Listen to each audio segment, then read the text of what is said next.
Second player press start.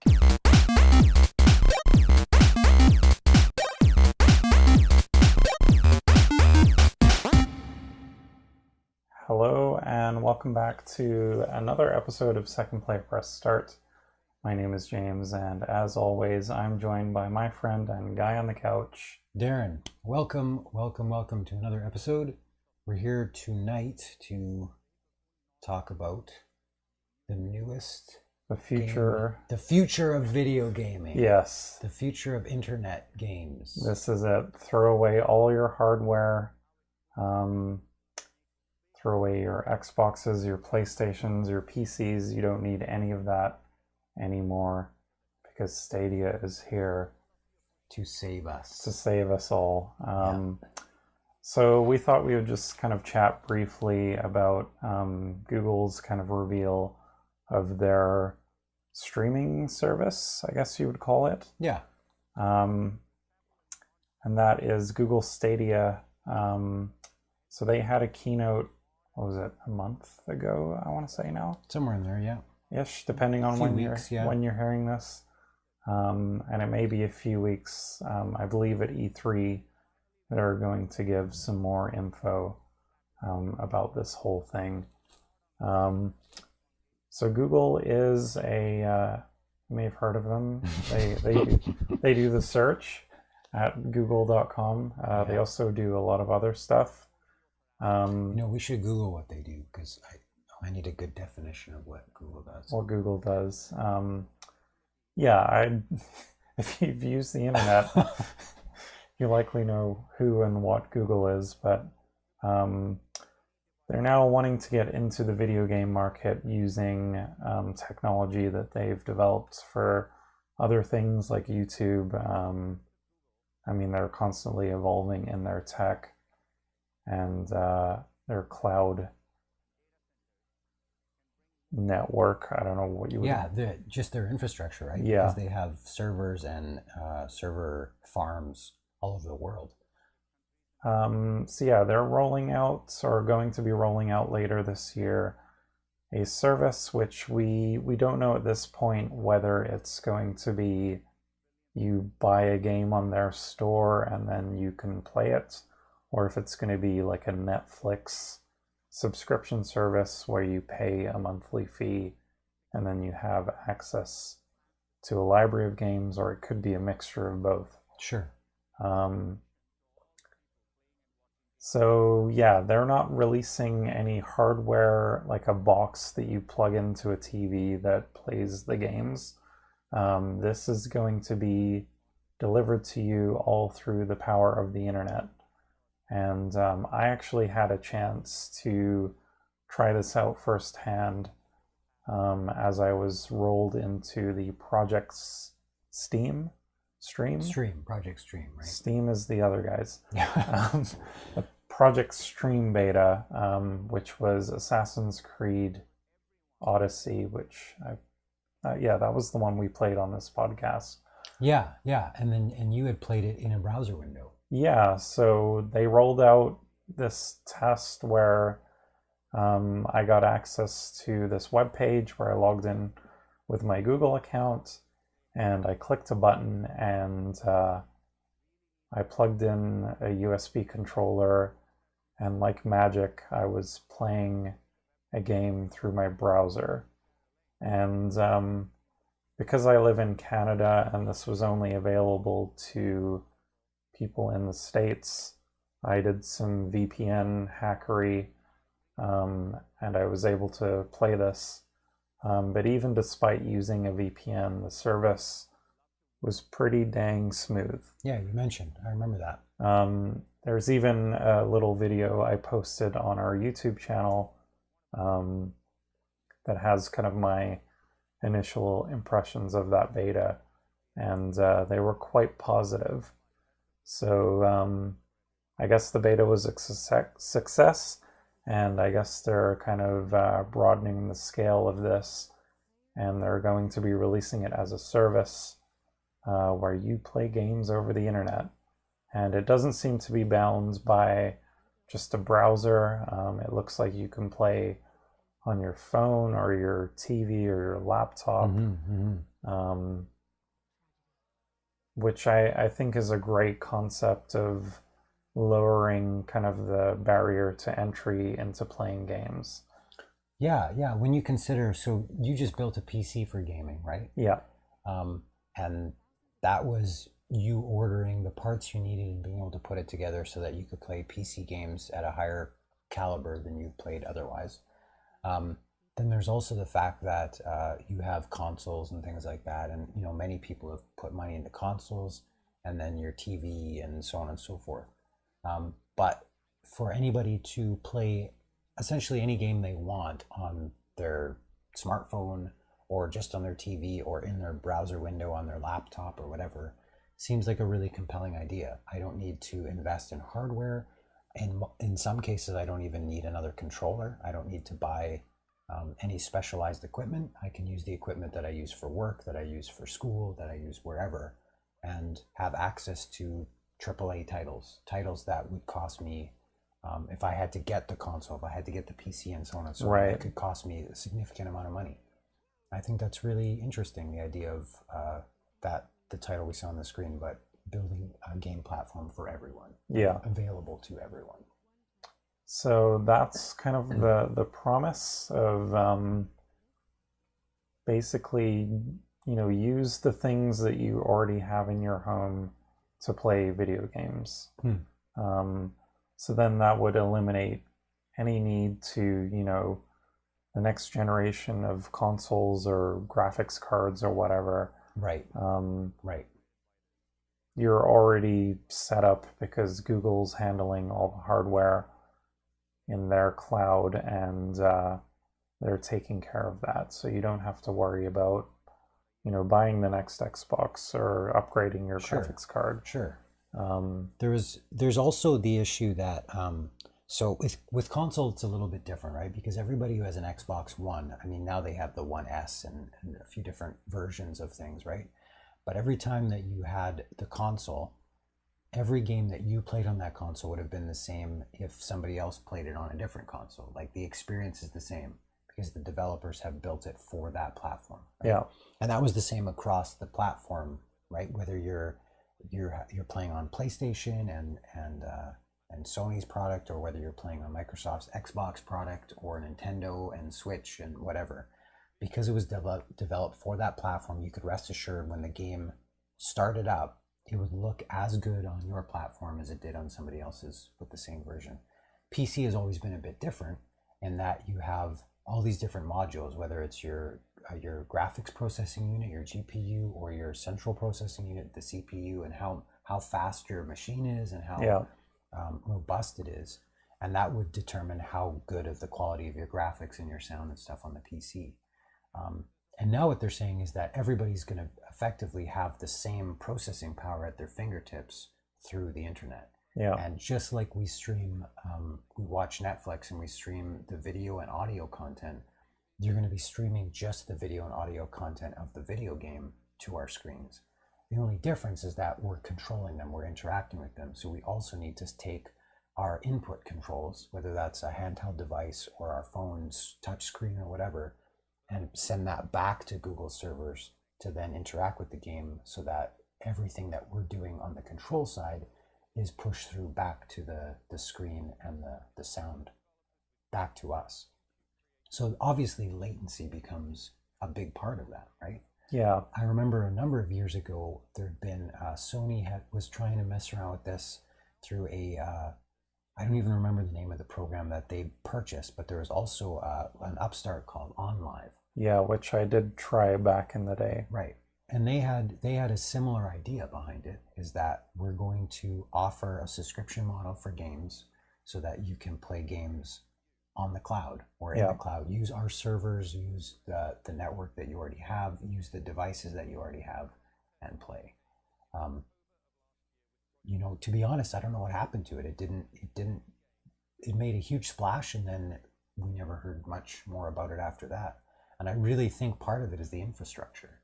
I think that in a lot of ways they couldn't get it to all the people that they wanted to. Yeah. Which meant they didn't have the capacity to reach who they needed, so they couldn't go back in terms of investment and kind of recoup the amount of infrastructure costs that they had.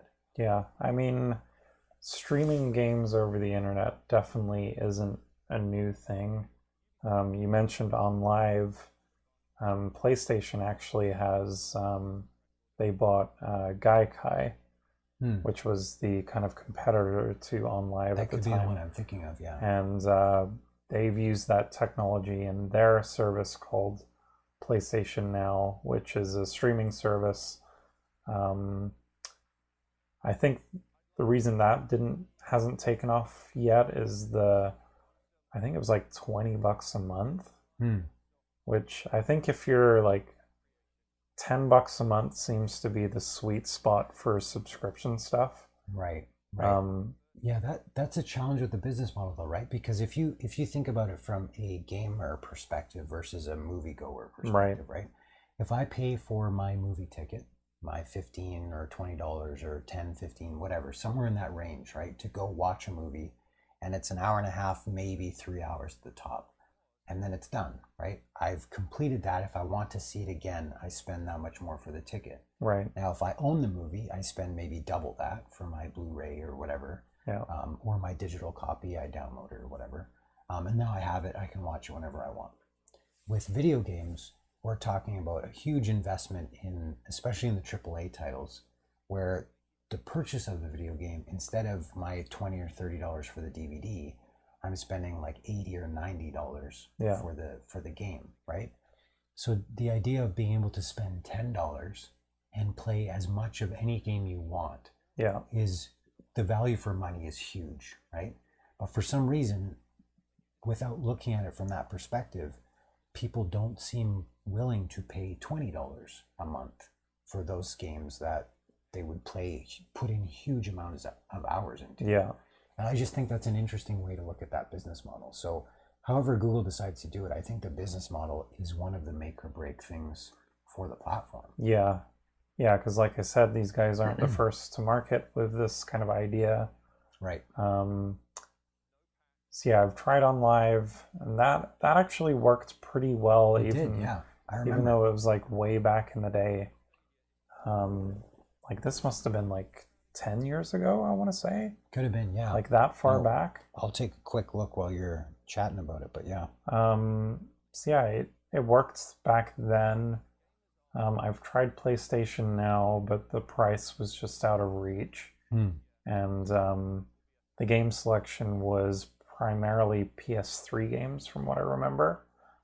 I think they've now updated that service so you can download games to your hard drive rather than streaming them. Interesting. Similar to Microsoft's Game Pass. Right. And then the other service that I've tried was NVIDIA's GeForce streaming service, which we actually tried for Fantasy Strike, where we basically rented a Steam computer and we linked it to your Steam library. Yeah. And we played Fantasy Strike. That's right. And I've played a few games on that through my NVIDIA Shield, and that experience is pretty much flawless. I've had a few hiccups here and there, but for the most part, like that works really well.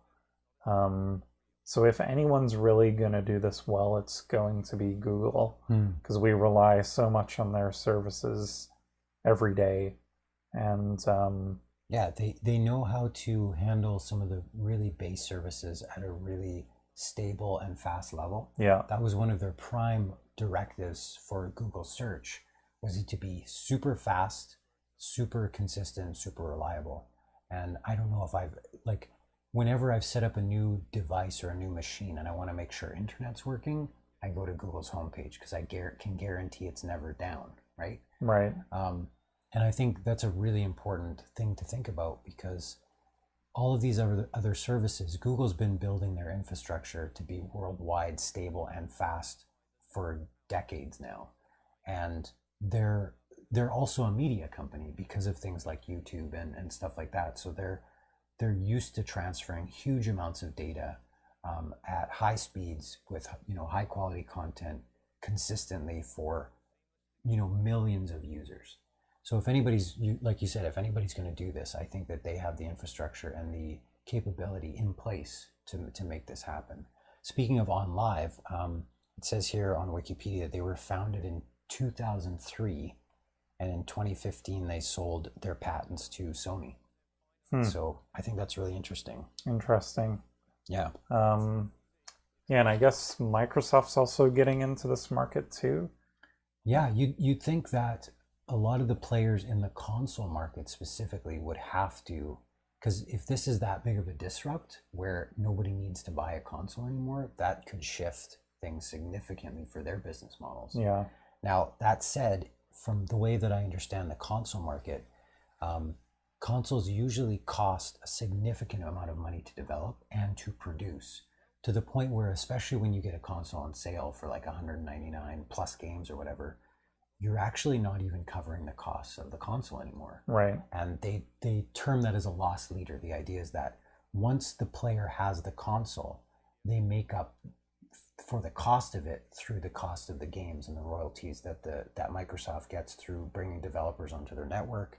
And that's why if you launch a platform without a good band of developers doing stuff for your platform, you don't have a platform left anymore. And we've seen that happen time and time again. For sure. In the market space, where people develop a new console and there's just not enough support with games. Yeah. So nobody wants to buy it, or if they do, they feel like they've been taken advantage of.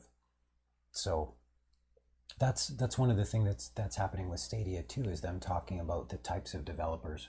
I don't know if they did a lot of name dropping, but the types of developers that are going to be working with them. Yeah, I mean, they had the the slide in the keynote where they have a bunch of third-party developer logos on the screen. Right. And it was a lot of familiar names that you've definitely heard about, because why wouldn't a developer want to get in on this, right? Totally. Like the potential reach, especially when there's no real barrier to entry on this thing. Right. Is pretty huge.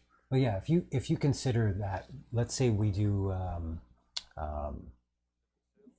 trying to think, but Horizon Zero Dawn was like a PlayStation 4 exclusive title. Yeah. Right? I would have loved to play that game, but not owning a PlayStation, short of borrowing yours or coming over here and playing it, I didn't have that kind of option. I would need to drop however many hundreds of bucks for the device, and then I'd need to drop, I don't know, it was an $80 or $90 game, when it released. I could probably find it cheaper now, but the point is, if I wanted to play through that game, I'm dropping a few $100s, just so that I have access to play that.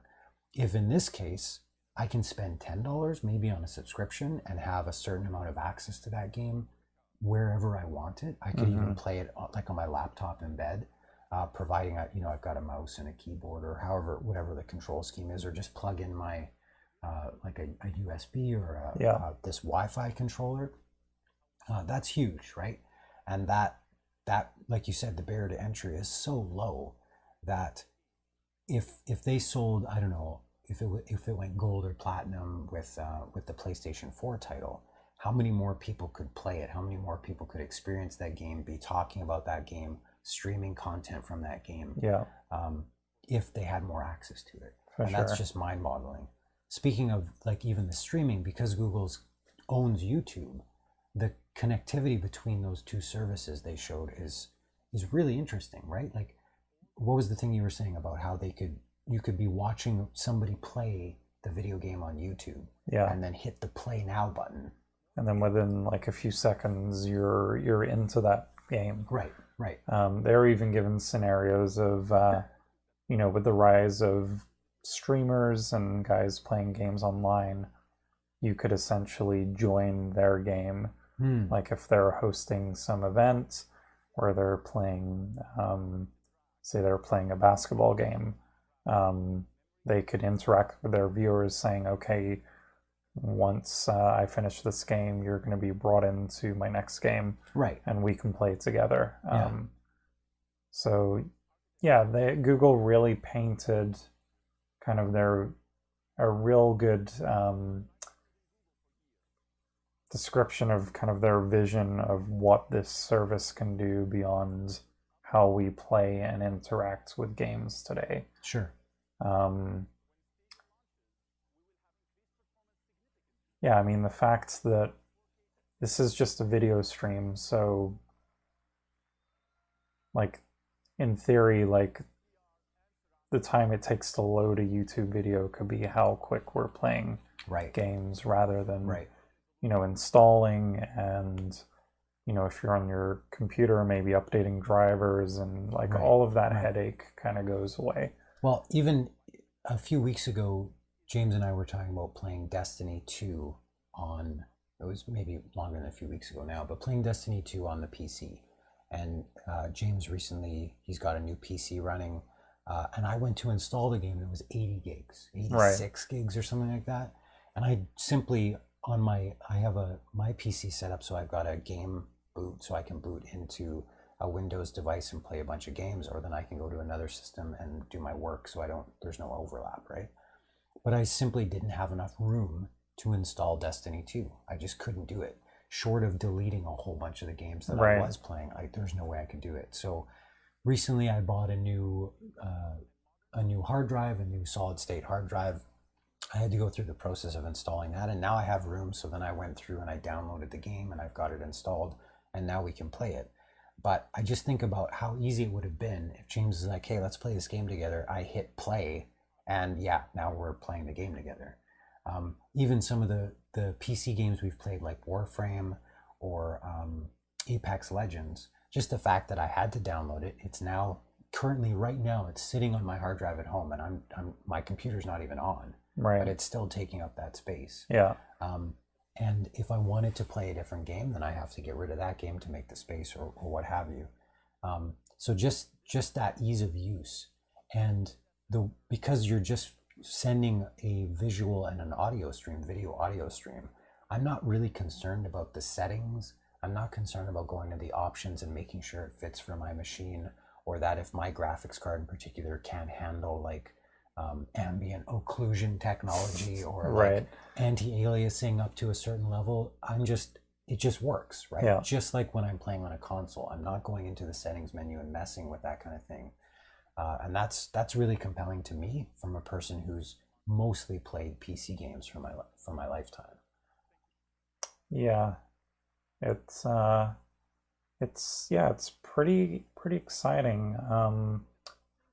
How do you? I mean, I guess you as a PC player, like you've kind of abandoned physical media for a while, right? Like you probably yeah. Like when was the last time you bought a game disc? It was years ago now. Yeah. The most recent games that I've purchased have all pretty much been through Steam or through an Android platform. Right. Because there's lots of games that now I've played on Steam and they're indie games, and now I have a version on my phone or on my Chromebook or whatever.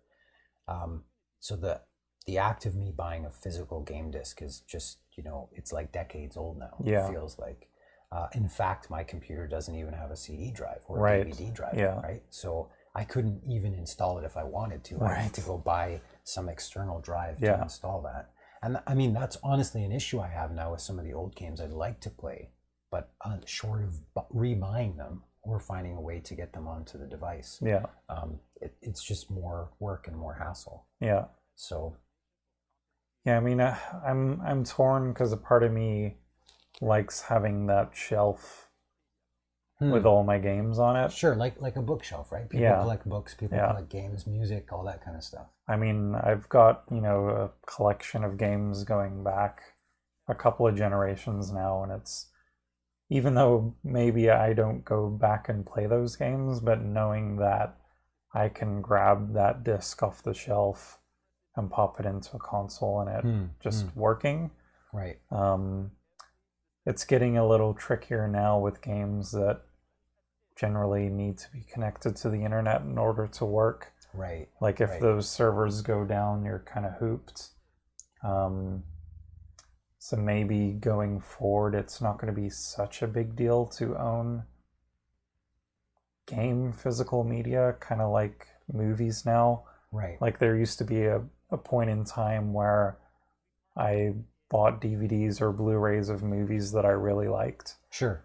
But now the thought of that just seems really silly Hmm. because I can go onto a number of streaming services and download, or not download, but stream Yeah. a copy of that Whenever movie. you want to see it. Yeah. I totally understand that. And I think what's interesting about that is it's shifted our whole mindset from owning, like you say, physical medium to something that is always on, always available when we want it. And that definitely, I appreciate the idea of living minimally as well, and not being concerned so much about taking up more and more space in my house with more and more things, because I don't need to anymore. So I think that's a really interesting idea, and the option to shift in that direction.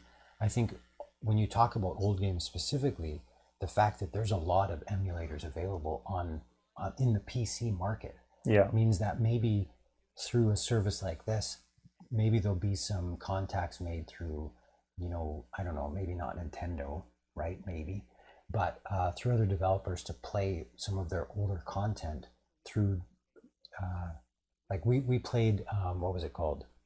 Fusion Frenzy, which is an old original Xbox title. Yeah. And to be able to have an emulator running on a service like this, that we can play those old titles and they don't have to be re-released, they don't have to be like edited per se or updated for the new hardware. Right. It can just work because we've built an emulator that works for 90% of our titles, or old titles, or whatever. Yeah, I'm kind of torn because on one hand, like, the convenience is one thing, but like, given, like, say if the Stadia thing really takes off and it is like, does there come a point where now, like, we never really own a game, right? Right. I mean, you could even argue that your Steam library, in theory, you don't necessarily own those games. They're Sure, if Steam goes down, I don't have those games anymore. I can't do anything about them or with them anymore. Yeah. Which, I guess it's the trade-off for the convenience factor, right? Yeah, part of it is convenience, but part of it as well, I think, is the realization. How can I say this? Like, I still have a bookshelf at home. I still have books that go back to, when I was in high school, and things that I remember. And there's a sentimental value to some of those things as well. And it's not just media. Like, there might be, I have art on my walls, right? I've purchased a thing that's physical that I enjoy, that's just there, that takes up space, that I look at once in a while and enjoy. And I think that that's that fine line, right? We just talked about, even looking at 8-Bit, we talked about games as art, and there's this situation where this is a media, this is something that has visual and audio and experiential value to me. And if the idea of me losing the ability to play that in any capacity is kind of feels bad, right? It's like, this is something I enjoy, this is something that I've got value out of, that has made a difference in my life. And now, because I don't own it, I don't have the same kind of control over it anymore, right? Like, I can choose to move the painting on my wall to somewhere else, and I can choose to interact with it when I want, how I want. But if it's through a streaming service, maybe I don't have that ability anymore. Maybe the convenience is there, but maybe at certain times, like, when I lose my internet connection or whatever, I just can't do it the way I could if I still own the console. Right. And I guess games themselves aren't like static pieces of art anymore, too, right? Like, more and more games are becoming a service. It's becoming something that when you pick up this game on day one, it's usually not the same a year later, right? Right. So to preserve, like, that day one copy of X game is not really going to happen, because games, the modern game now is constantly evolving and changing. Sure. right? Sure. So, like, say 20 years from now, you grab a copy of The Division and you put it in your Xbox or, a machine that can read the disc. Right. It's not going to do anything because it needs to connect to a Ubisoft server that is now no longer exists. Yeah. right? So I guess Stadia kind of speaks to this new way of how games are kind of positioning themselves more as a service versus, my copy of Tetris for the Game Boy Sure. has remains the exact same since 1989, right? Right. Yeah. Yeah. That copy is not going to change. Right. It's going to function exactly the same. Sure. But games aren't really like that anymore. Yeah, that's interesting. I was thinking about this. I was watching a GDC talk from the folks who make Path of Exile. Yep. Path of Exile is a action RPG that we should probably check out sometime. But what they were talking about was that as a PvE game, so player versus environment, a game where the majority of your actions in the game are versus the game itself and AI monsters in the game and things like that, instead of PvP where we're playing versus other players. So we've talked about Tetris, we've talked about Apex Legends, where the majority of our interactions are against other players doing the same things that we are in the game and trying to be better, or they're worse than us or whatever. In most cases, they're always better than us, but just the way it is, right? Yeah.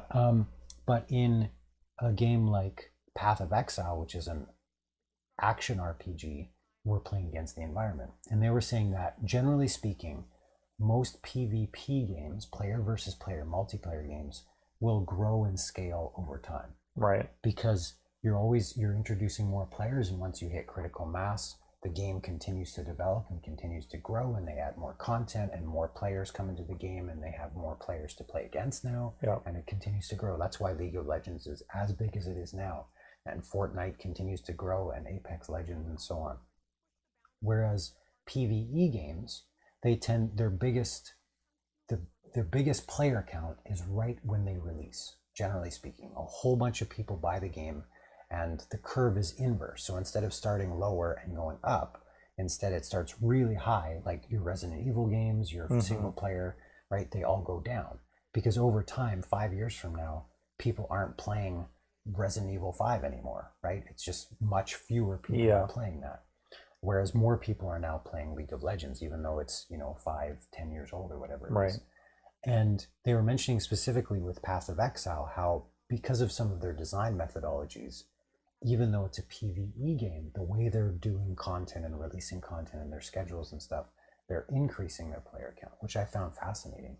The reason I mentioned this is very similar to what you're saying, is that even a PvE game like Path of Exile is still very different today than it was when they started, 10 years ago or 6 years ago or whatever the number was. It's a very different game for me to log in day one versus me to log in now. For sure. The experience is vastly different. And that's not even it's a massively multiplayer in that you can play with multiple people and lots of people play it, but it's not like the multiplayer game where you're similar to what you talked about with The Division, and you've got, you're running on a server and the game experience suffers when there's not other people involved. This one is like, I could still play through single player the whole game, but yet the game's very different now than it ever was before. For sure. And yeah, that's a really good point. That's a really good point. It's interesting to think about. So yeah, I guess if we give in, we get rid of all our physical media, and we embrace our streaming gaming future. Yeah, our robot overlords. Yes.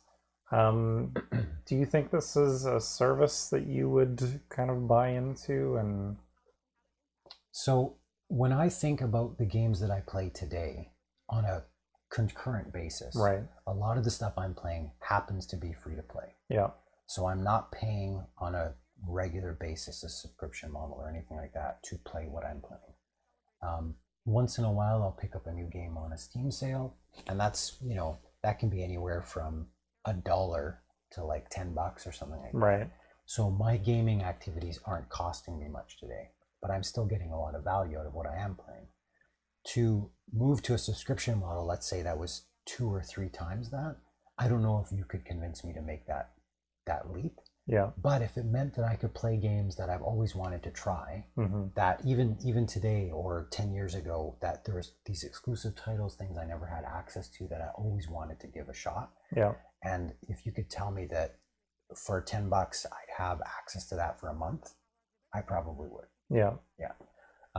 If it meant that I had to buy the game outright and it was that kind of a model, I don't see that being enough of a value for me, because I could in today, like if I went to Steam to buy a certain game, I could pay my $80 and buy a new Steam game, install it, and I'd be good to go. Yeah. But part of the reason I don't do that now isn't just because I don't have the ability to play it.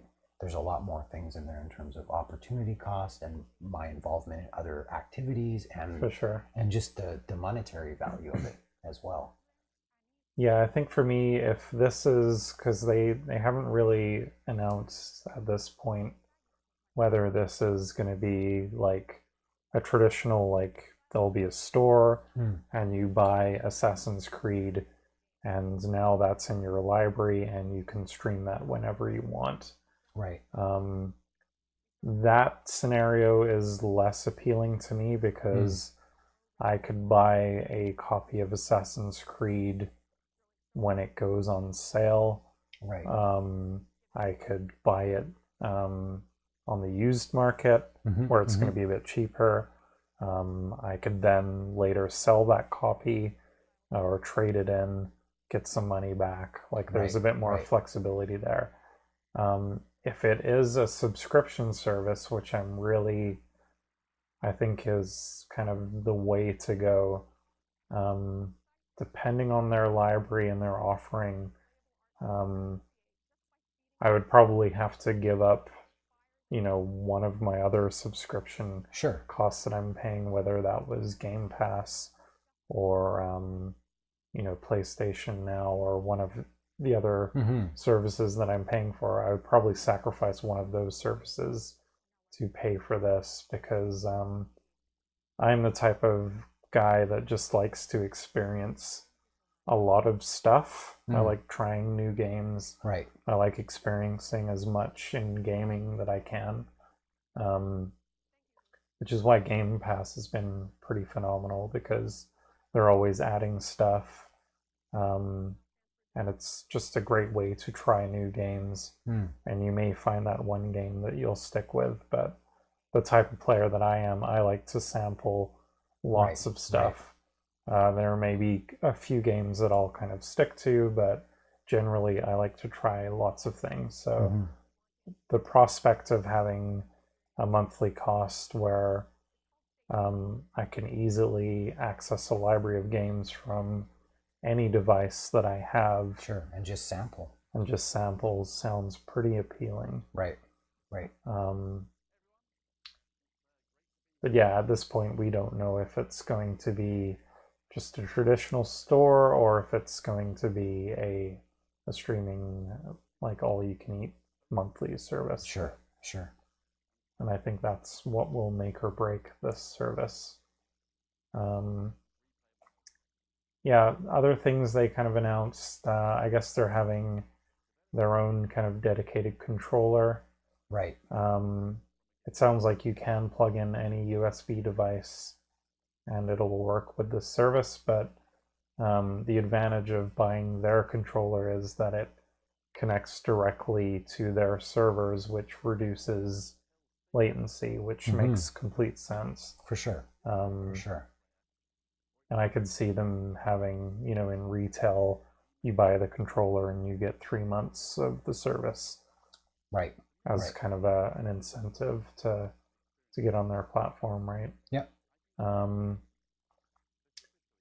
Yeah, the tech angle is kind of interesting. The fact that, they have these supercomputers in the cloud that can render these games really well. They're saying that they can, in theory, push like 4K at 60 frames per second, which is pretty nuts. I think that's like kind of the upper standard, unless you're getting into PC gaming where you're doing 120 frames per second on a really fast refresh rate monitor. But and I mean, I know that for some people the graphics quality is a big thing for them. Like they're the people that are buying new TVs and they already have their 4K TVs now, and they're the first people that jumped onto Blu-ray and so on and so on and so on. And I think the fact that they're taking that into consideration for this is interesting. Yeah. For me, that's not a huge deal, and it never really has been. But another, just the tech side of it, that's super compelling for a lot of people. Yeah, I mean, I will say from that Project Stream beta that I was in, like the fidelity of the video stream, it was pretty dang good. Like it felt, it was a little blurrier than like playing it natively. Right. But for the most part, like I was still having fun playing the game, and I think the input is probably the most, like, if the game's not going to feel smooth, you're going to notice that right away, and that's going to be really irritating. Yeah, for sure. So like I think I could handle a little fuzzy visuals from now and then. But keep in mind, I was also connected through a VPN, right, accessing the service. Right. I'm sure once they launch this, it's going to be a lot smoother, because I've experienced that smoothness through NVIDIA's service, which is pretty flawless. I mean, I do have a pretty beefy internet connection here, so I guess it's really going to depend on the connection you have at your place. But sure. Yeah, I'm excited to see where this will go. I think it's about time that the game industry gets shaken up a little bit. Like it's been pretty status quo for quite a while now, right? Yeah.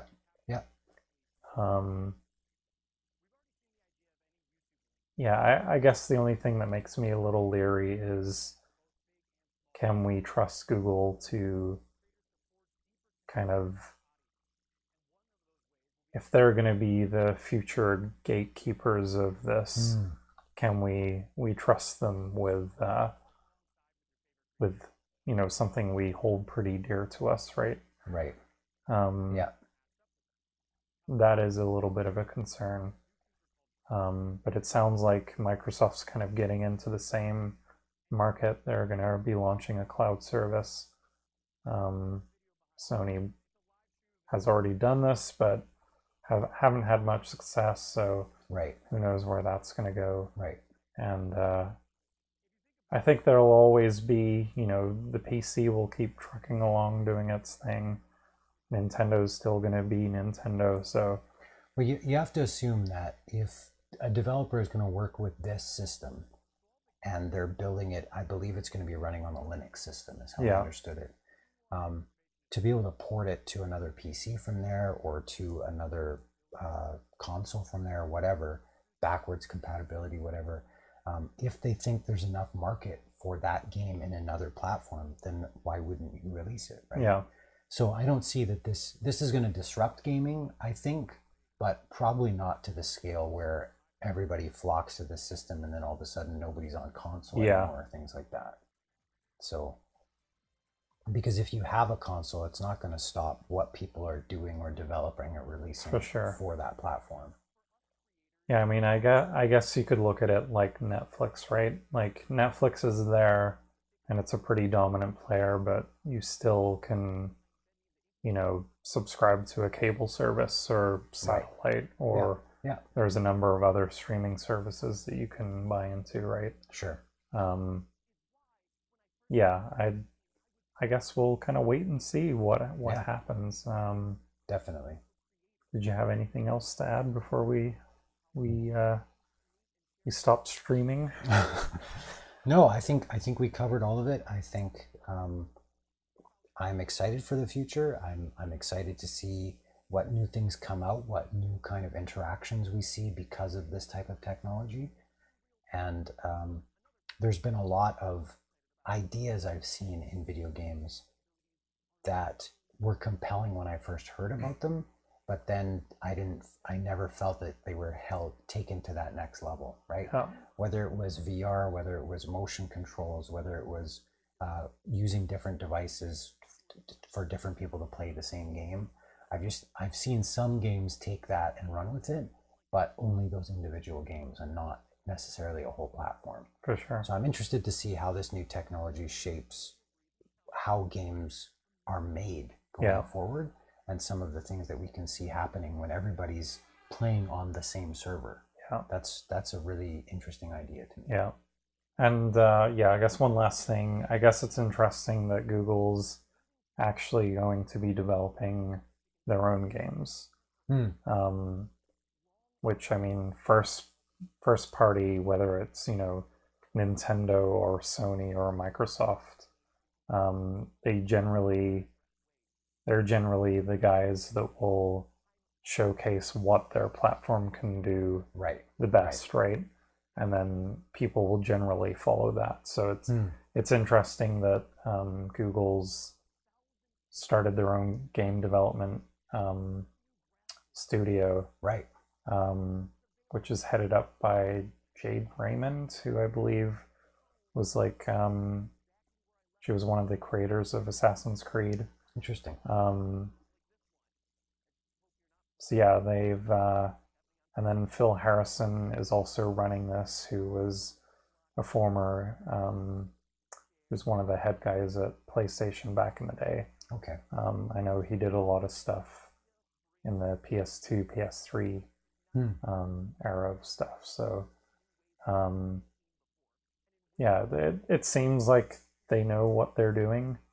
I guess the question is, how will they execute it? And, of course. Only time will tell. Indeed. And on that note, we've been talking about this for a long time. Yeah. So looks like we're coming up to the end of the keynote even. Yes. So yeah, we'll wrap up this episode of Second Player Press Start. You can stream this podcast anywhere you find podcasts, or watch a video version on YouTube, which is also owned by Google. And you can find all of that stuff on our website at secondplayerpressstart.com. And that's second with the number 2 ND, secondplayerpressstart.com. Yeah, so thanks again for listening and watching. Indeed. And as always, say goodnight, Darren. Good night, James.